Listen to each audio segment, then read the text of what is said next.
Bismillahirrahmanirrahim. Assalamualaikum warahmatullahi wabarakatuh. Perkenalkan, nama saya Nur Samsu Ismail, salah satu dosen dari Fakultas Kedokteran, Program Studi Psikologi Universitas Hasanuddin. Perkenankan, saya menjelaskan salah satu mata kuliah yang saya ampuh, yaitu mata kuliah Psikologi Pendidikan dengan metode DIA atau Delivery, Interaction, dan Assessment. Video ini dibuat dengan tujuan untuk memenuhi salah satu persyaratan sertifikasi dosen tahun 2025, yaitu pernyataan diri dosen dalam unjuk kerja Tridharma Perguruan Tinggi atau PDD UKT PT, khususnya dalam bidang pengajaran. Mata kuliah dan video pernyataan diri dosen ini akan menjelaskan lebih lanjut mengenai seperti apa delivery, interaction, dan assessment dari mata kuliah Psikologi Pendidikan, tentang bagaimana delivery, interaction, dan assessment terlaksana dalam proses perkuliahan yang tentunya akan terlihat saat proses perkuliahan nantinya berlangsung. Saya akan memulai untuk menjelaskan tentang seperti apa deskripsi dan informasi umum terkait mata kuliah Psikologi Pendidikan. Mata kuliah Psikologi Pendidikan merupakan mata kuliah wajib di semester 5, di mana mata kuliah ini dirancang untuk memberikan pemahaman kepada mahasiswa akan dinamika tingkah laku manusia dalam proses pengajaran dan pembelajaran dalam lingkungan pendidikan. Adapun capaian pembelajaran dari mata kuliah ini atau CPMK, yang pertama adalah CPMK 1, mampu memahami dan menguasai konsep teori psikologi pendidikan dalam meningkatkan mutu hasil pembelajaran. Kemudian untuk CPMK 2, mampu menjelaskan tentang bagaimana pengukuran atau evaluasi yang objektif terhadap hasil belajar, mengidentifikasi jenis-jenis pengukuran terhadap hasil belajar, dan standarisasi tes hasil belajar. Selanjutnya saya akan menjelaskan terkait dengan sub capaian pembelajaran dari mata kuliah Psikologi Pendidikan. Sub CPMK 1 tentunya diharapkan bahwa nantinya setelah mengikuti mata kuliah Psikologi Pendidikan, mahasiswa mampu mengkaji, memahami konsep dasar psikologi pendidikan, sejarah psikologi pendidikan, dan ruang lingkup psikologi pendidikan. Kemudian untuk sub CPMK 2, mahasiswa mampu menganalisis permasalahan-permasalahan dalam dunia pendidikan, kemudian merancang atau menciptakan program yang dapat dijadikan tawaran solusi untuk mengatasi setiap isu-isu permasalahan dalam dunia pendidikan tersebut. Kemudian sub CPMK 3, mahasiswa diharapkan mampu menjelaskan tentang pengukuran yang objektif dan penggunaannya, kemudian mengevaluasi hasil belajar dan standarisasi tes. Materi pembelajaran yang terdapat pada mata kuliah Psikologi Pendidikan ini ada 13 materi, dimulai dari yang pertama, pengantar psikologi pendidikan. Kemudian yang kedua, sejarah dan ruang lingkup psikologi pendidikan. Yang ketiga, materi terkait dengan theories of development during childhood and adolescence. Kemudian pada materi keempat, membahas mengenai behavioral theories of learning. Materi kelima, yakni cognitive theories of learning. Materi keenam, membahas mengenai teori humanis atau humanist theories of learning. Kemudian materi ketujuh, terkait dengan student diversity. Materi ke-8 membahas mengenai information processing of learning. Materi ke-9 student center and constructive approach to instruction. Dan nantinya video yang akan saya tampilkan terkait dengan pertemuan tatap muka membahas mengenai materi the effective lesson. Materi ke-11 membahas mengenai materi motivasi dan peran lingkungan dalam proses belajar. Materi ke-12 learning with exceptional. Materi ke-13, asesmen belajar dan standarisasi tes.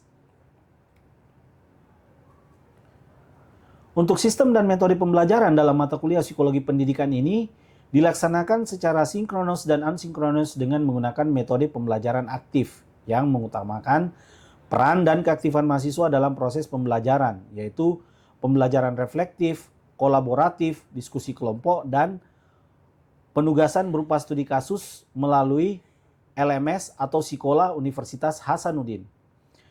Mata kuliah Psikologi Pendidikan dilaksanakan 16 pekan, di mana 13 pekannya berisi materi dengan metode yang berbeda-beda dan sesuai dengan bahan kajian yang ada. Kemudian 2 pekan lainnya merupakan bagian dari akhir pertemuan mata kuliah yang berkaitan dengan tugas akhir. Untuk evaluasi pembelajaran pada mata kuliah psikologi pendidikan didapatkan dari hasil penugasan, di mana masing-masing penugasan tersebut memiliki bobot, yakni yang pertama membuat paper yang berbobot 10%, penugasan membuat rancangan pembelajaran yang relevan dengan teori-teori psikologi pendidikan memiliki bobot 50%, penugasan membuat laporan analisis kasus yang berbobot 35%, dan kuis yang memiliki bobot 5%. Selanjutnya saya akan memperlihatkan seperti apa proses pembelajaran mata kuliah psikologi pendidikan secara tatap muka yang biasanya saya laksanakan di kelas. Berikut videonya, selamat menyaksikan. Ya baik, Assalamualaikum warahmatullahi wabarakatuh dan selamat sore. Siang ya, siang menjelang sore maksudnya. Ya. Masih semangat hari ini? Semangat ya, saya rasa semuanya siap untuk menerima perkuliahan walaupun di siang hari. Karena biasanya memang kalau siang-siang begini sudah kenyang, ngantuk ya. Dan mudah-mudahan semuanya di sini tidak ada yang ngantuk, semuanya siap menerima materi. Ya, hari ini kita akan menjelaskan ataupun materi yang akan disampaikan itu adalah the effective lesson. Ya. Nanti juga akan ada presentasi dari kelompok, tapi sebelumnya saya akan menyampaikan dulu materinya seperti apa, the effective lesson. Mungkin nanti akan dilengkapi oleh kelompok, ya. Nah, sebelum kita masuk ke materi, seperti mungkin yang kemarin-kemarin, kalau yang dari kelas B itu mereka menyampaikan refleksinya seperti apa kemarin sudah mereka menyampaikan sebelum masuk ke materi. Nah, hari ini sebelum kita masuk ke materi, silakan Anda menyampaikannya penghayatan terkait dengan pertemuan pekan lalu. Itu kan sudah dituliskan ya di sekolah, sudah dikumpulkan di sekolah, Anda tuliskan, kemudian sudah dikumpulkan di sekolah. Selanjutnya ya silakan mungkin beberapa orang bisa sharing terkait dengan penghayatannya di pertemuan pekan lalu terkait dengan materi student center and constructivist approach ya. Jadi terkait dengan teori student center learning dan pendekatan konstruktivis dalam proses pembelajaran. Silakan ada yang mau sharing seperti apa penghayatannya kemarin?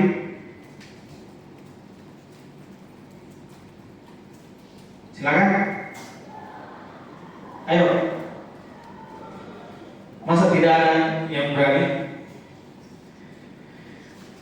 Atau tidak ada insight kemarin? Gak apa-apa, dibacakan saja yang sudah dituliskan. Anda tuliskan, silakan dibacakan saja. Kalau misalnya Anda tidak ingat apa yang Anda sudah tuliskan, tapi ya seharusnya Anda ingat ya, Anda yang menuliskan. Pasti ya tahu insight-nya apa. Silakan. Ada yang mau berbagi? Ayo, silakan. Baik, terima kasih sebelumnya atas kesempatannya. Perkenalkan, nama saya Andi Budiana Salsabila. Izin membagikan penghayatan dari pertemuan pekan lalu yang membahas mengenai materi student center and constructivist to approach. Nah, dari pembelajaran sebelumnya sebenarnya kami semua pasti merasa relate ya sama metode pembelajarannya, karena seperti yang kita tahu sendiri dari mahasiswa baru, kita disampaikan kalau di Universitas Hasanuddin itu sendiri kita menerapkan student center learning, di mana pembelajarannya itu lebih memfokuskan pada bagaimana siswa mengeksplorasi diri dan melalui pengalamannya di kelas.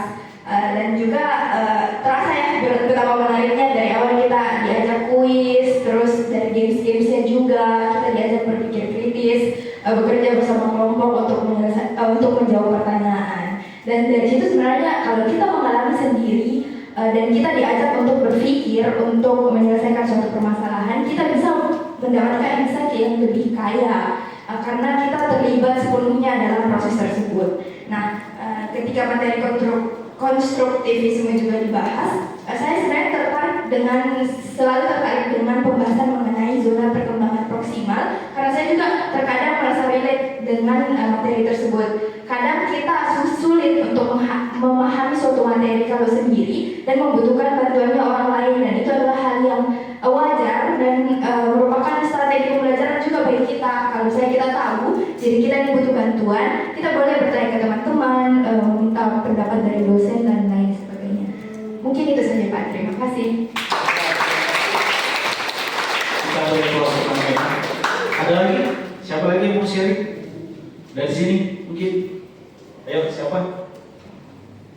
Baik, terima kasih atas kesempatannya Pak. Saya izin menyampaikan apa yang saya dapatkan pada pertemuan pekan lalu. Nah, di pertemuan pekan lalu itu sebenarnya saya yang menjadi fasilitatornya Pak. Iya, dan ya betul, insya Allah.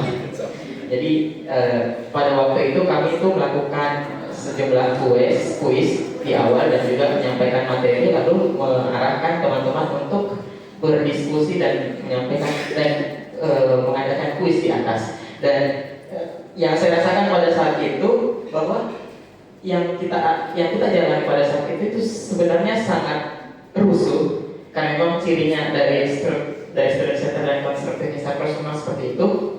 Dan saya merasakan bahwa entah bagaimana kerusuhan ini ternyata sebetulnya lebih ke arah chaotic sukses, artinya rusuh tapi berhasil apa yang kita ingin sampaikan kepada teman-teman sekalian di sini. Dan yang kita dapat pahami dari materi bahwa student centered learning itu sebetulnya bagaimana mengarahkan teman-teman untuk mendapatkan dan juga membangun pengetahuannya sendiri. Dengan begitu, materi yang dapat disampaikan oleh kami dan juga materi yang didapatkan selama proses perkuliahan kemarin itu dapat betul-betul terinternalisasi di dalam dirinya mereka. Mungkin itu seperti itu yang saya rasakan Pak. Terima kasih.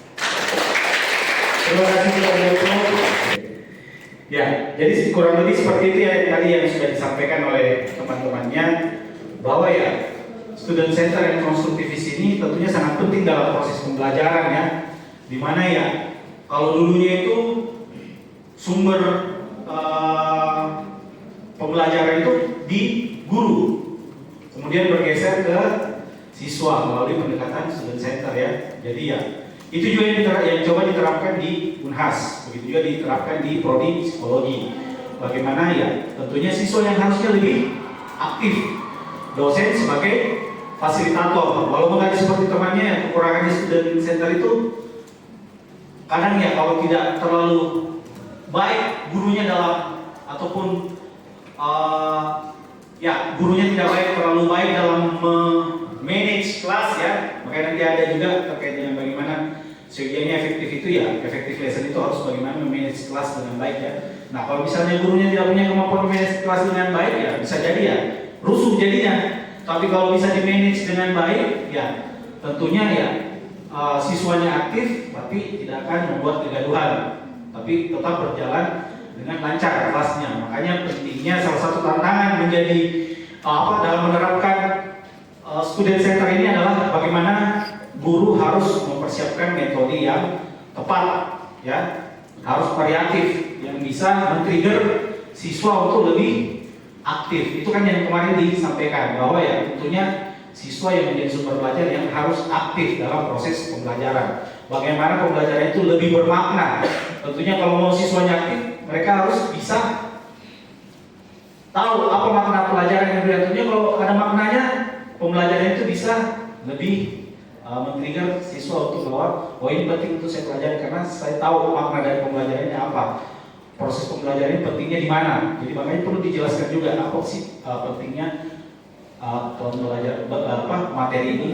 Nah kita masuk ke materi selanjutnya yang hari ini akan kita bahas, yaitu terkait dengan effective lesson.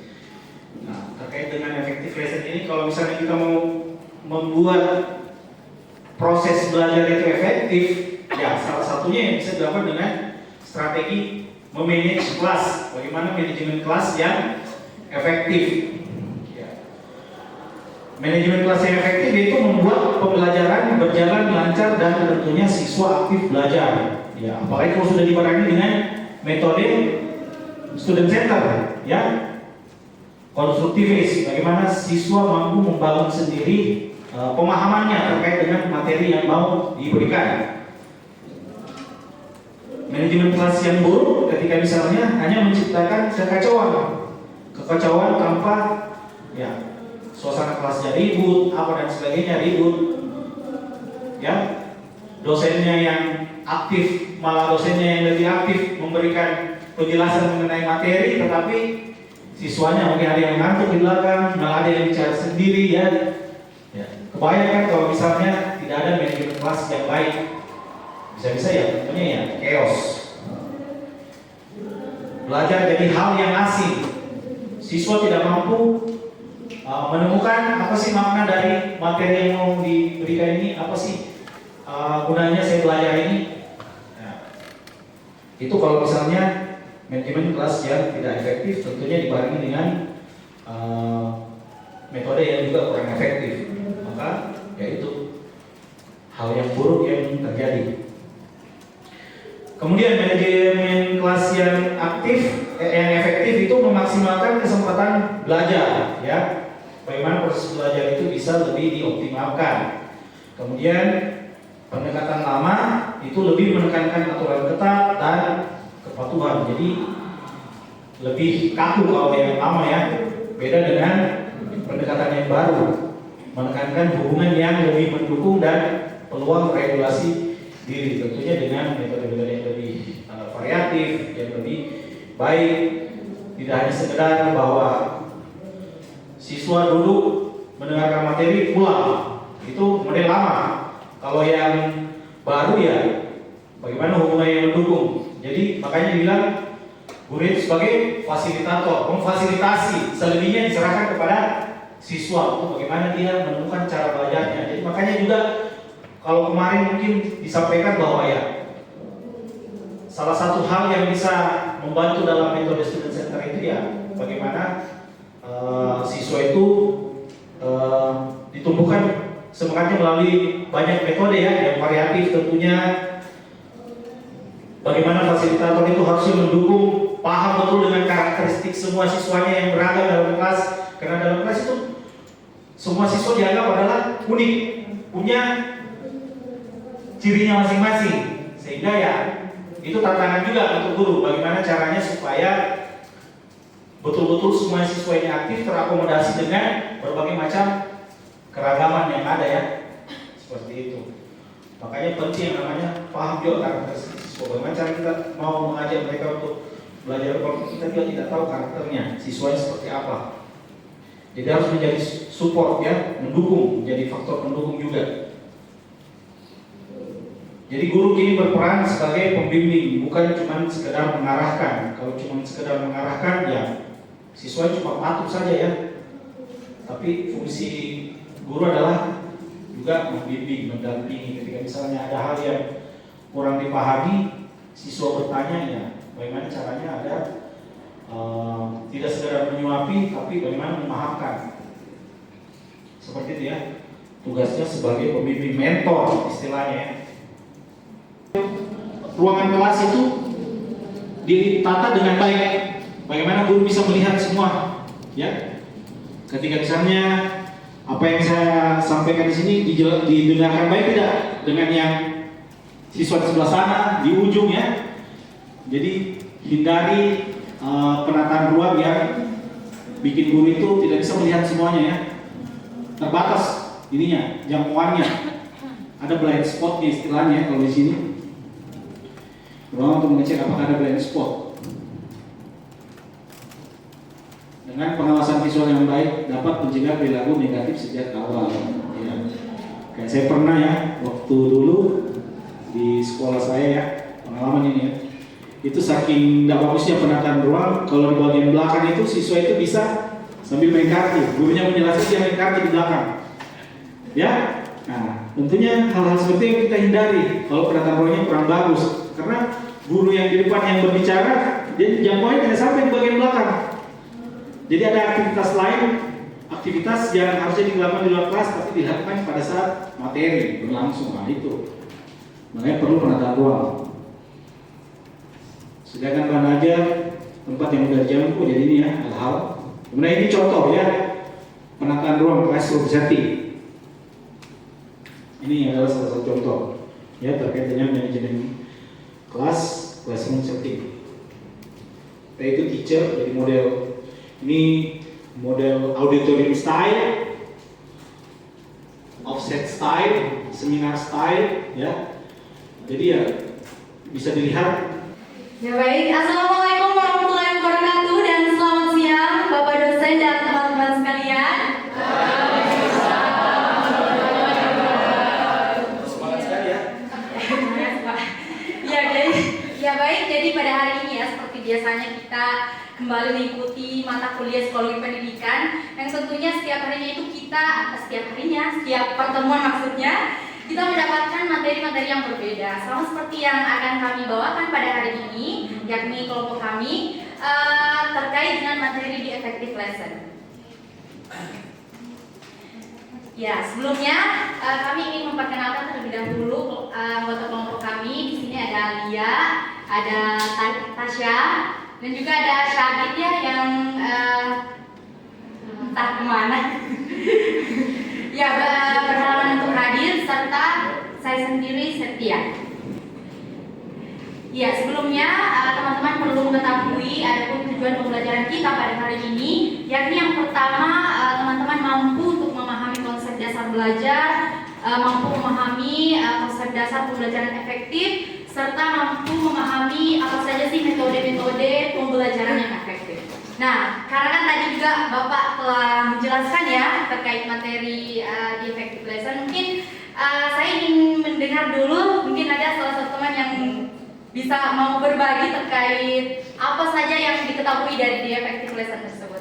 Oke, coba kami mendengarkan, coba Akhil ya. Baik, terima kasih. Perkenalkan, nama saya Akhil. Jadi yang saya tahu tentang effective lesson itu adalah bagaimana kita sebagai pendidik mampu untuk melakukan manajemen kelas yang efektif untuk membuat pembelajaran dapat berjalan lancar dan membuat siswa ini aktif juga dalam belajar. Mungkin seperti itu. Iya, tepuk tangan dulu dong. Pembelajaran tentang kesimpulannya. Nah, sebenarnya itu adalah pembelajaran efektif adalah proses yang mencakup tentang strategi pembelajaran, cara belajar siswa dan lingkungan yang mendukung. Belajar juga dipahami sebagai perubahan jangka panjang dalam pengetahuan melalui pengalaman. Efektivitas pembelajaran tidak hanya ditentukan oleh pemahaman materi, tetapi juga kemampuan siswa untuk mengingat, menerapkan, dan mentransfer ilmu ke situasi nyata. Nah, metode efektif ini juga meliputi direct instruction, discussion-based learning, cooperative learning, serta teknik praktis aktif seperti demonstrasi dan model. Strategi seperti retrieval practice dan distribute practice juga terbukti meningkatkan pemahaman jangka panjang. Faktor penting lainnya adalah lingkungan belajar interaktif dan juga metode belajar mandiri. Transfer of learning juga menjadi kunci, yaitu saat siswa mampu menerapkan ilmu dalam konteks baru. Pendekatan ini tepat untuk mendukung pencapaian akademik dan pengembangan keterampilan berpikir kritis serta kreatif. Ya, sekali lagi kita beri aplaus untuk kelompok 8 ya, yang sudah penyampaian materi dari kelompok 8 terkait dengan effective lesson. Yang melengkapi tadi dari apa yang saya sudah jelaskan di awal terkait dengan bahwasanya effective lesson itu salah satunya hal bisa dilakukan dengan manajemen kelas yang baik. Kemudian tadi dari kelompok melalui metode yang menarik, fun, yang menciptakan iklim positif seperti yang saya sudah sampaikan, melalui gamesnya yaitu quiz ya seperti itu, yang tentunya membawa kelas semakin hidup ya sesuai dengan apa tadi yang saya sampaikan, bahwa salah satu indikator dari kelas yang efektif itu adalah iklimnya yang positif, semua siswa terlibat aktif ya dalam proses pembelajaran, kemudian membuat kelas lebih hidup dengan games yang tadi disampaikan oleh Om. Jadi relevan tidak? Relevan ya dengan materi kita, the effective lesson. Ya, jadi kesimpulannya the effective lesson merupakan pembelajaran yang efektif yang dipengaruhi oleh bagaimana kita memanage kelas dengan baik, tentunya yang tidak hanya berfokus pada disiplin. Karena kalau dulu ya kelas yang efektif itu dianggap efektif ketika misalnya siswa datang, duduk, mengikuti pelajaran sudah ya seperti itu ya. Tapi berbeda dengan yang sekarang, tentunya tidak hanya berfokus pada disiplin ataupun aturan-aturan terkait dengan seperti apa lingkungan belajar itu. Ya, jadi lingkungan belajar itu harusnya lebih mendukung, dinamis dan memberdayakan siswa. Manajemen kelas yang efektif juga itu akan tentunya membantu memaksimalkan keterlibatan siswa, mengurangi perilaku yang bermasalah dan meningkatkan pencapaian pembelajaran. Kemudian kelas juga merupakan lingkungan yang kompleks dan penuh tantangan sehingga guru perlu untuk memiliki keterampilan dalam mengelola dinamika kelas yang tentunya secara simultan, cepat, responsif ya. Kemudian pendekatan manajemen kelas yang berorientasi pada hubungan yang positif, menciptakan iklim yang positif, struktur kegiatannya terstruktur, kemudian pemberdayaan siswa sebagai pembelajar yang aktif tentunya akan lebih terbukti efektif dibandingkan pendekatan yang hanya menekankan pada kontrol ataupun punishment ya.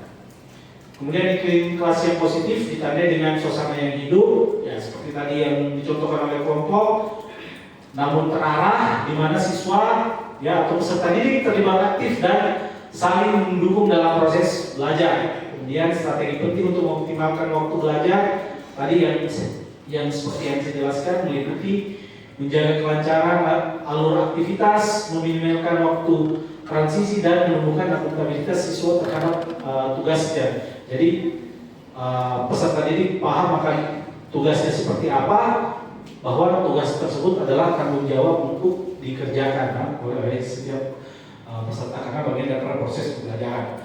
Kemudian penataan ruang yang juga memainkan peran penting dalam mendukung efektivitas pembelajaran, di mana ruangnya harus ditata dengan baik. Kayak tadi tentunya akan kelihatan kurang efektif, kurang hidup kalau misalnya penataan ruang tidak seperti ini ya, saling berhadapan, kemudian ada space yang agak luas sehingga itu membantu dalam proses pembelajaran juga. Jadi perlu yang namanya memperhatikan juga penataan ruang kelas, karena itu bagian daripada manajemen kelas yang tentunya pengaruhnya sangat besar dalam efektif lesson. Ya, saya rasa itu ya untuk materi hari ini. Ada yang mau ditanyakan, didiskusikan?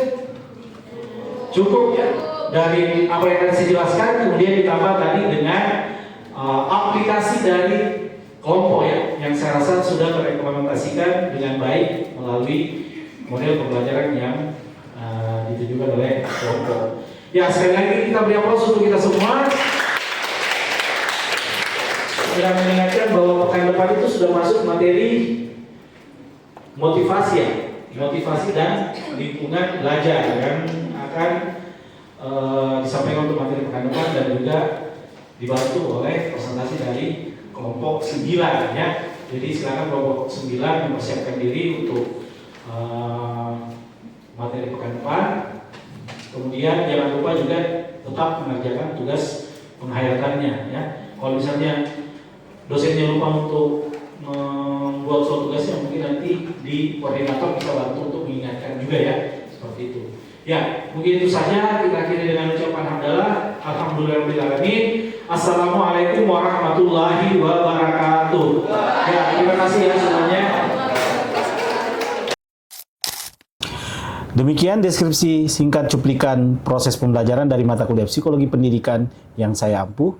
Semoga dapat memberikan gambaran kinerja pengajaran yang saya lakukan khususnya pada mata kuliah Psikologi Pendidikan pada program studi Psikologi Universitas Hasanuddin. Saya mengucapkan terima kasih pada tim penilai dan tim sertifikasi Smart Dosen pada tahun 2025 khususnya dari Direktorat Dirjen Dikti Kemendikbudristek Indonesia. Terima kasih juga saya ucapkan kepada Universitas Hasanuddin, Fakultas Kedokteran, rekan-rekan sejawat, dan tentunya rekan-rekan mahasiswa. Saya mohon maaf atas segala kekurangan. Demikian yang bisa saya sampaikan. Wabillahi taufiq wal hidayah. Wassalamualaikum warahmatullahi wabarakatuh.